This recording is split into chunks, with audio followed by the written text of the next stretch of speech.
தமிழக வெற்றி கழகம் கட்சியின் தலைவர் விஜய் அவர்களின் உத்தரவின் பேரில் நாளை திங்கட்கிழமை சென்னை பனையூரில் உள்ள அந்த கட்சியினுடைய தலைமை அலுவலகத்தில் காலை 9 மணிக்கு இந்த உறுப்பினர்கள் சேர்க்கை மற்றும் உட்கட்சி கட்டமைப்பு விரிவாக்கம் தொடர்பாக நிர்வாகிகளுடைய ஆலோசனை கூட்டம் நாளை நடைபெறுகிறது.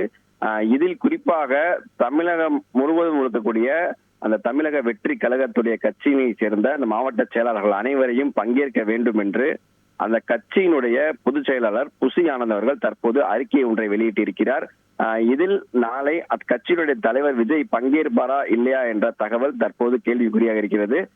பொதுவாக இந்த மாதிரியான கூட்டங்கள் பொறுத்த வரைக்கும் அந்த கட்சியினுடைய பொதுச் செயலாளர் அவருடைய தலைமையில் நடைபெறும் என்பது அக்கட்சியினுடைய மாவட்ட செயலாளர் தரப்பில் தற்போது தகவல் வெளியாகிறது. நாளை மாநில பொதுச் செயலாளர் அவருடைய தலைமையில் தான் இந்த கூட்டம் நடைபெறும் என்று தற்போது கூறியிருக்கிறார்கள். நடிகர் விஜய் அவர்கள் தமிழக வெற்றி கழகம் என்ற கட்சியின் பெயரை அறிவித்த பின்பு நடக்கக்கூடிய இந்த முதல் ஆலோசனை கூட்டம் என்பது குறிப்பிடத்தக்கது. குறிப்பாக இதில் பல்வேறு விதமான இந்த கட்சியினுடைய உட்கட்டமைப்புகளை பற்றியும் மேலும் உறுப்பினர் சேர்க்கைகள் பற்றியும் விரிவாக அவர்கள் ஆலோசனை செய்வார்கள் என்று கூறப்படுகிறது.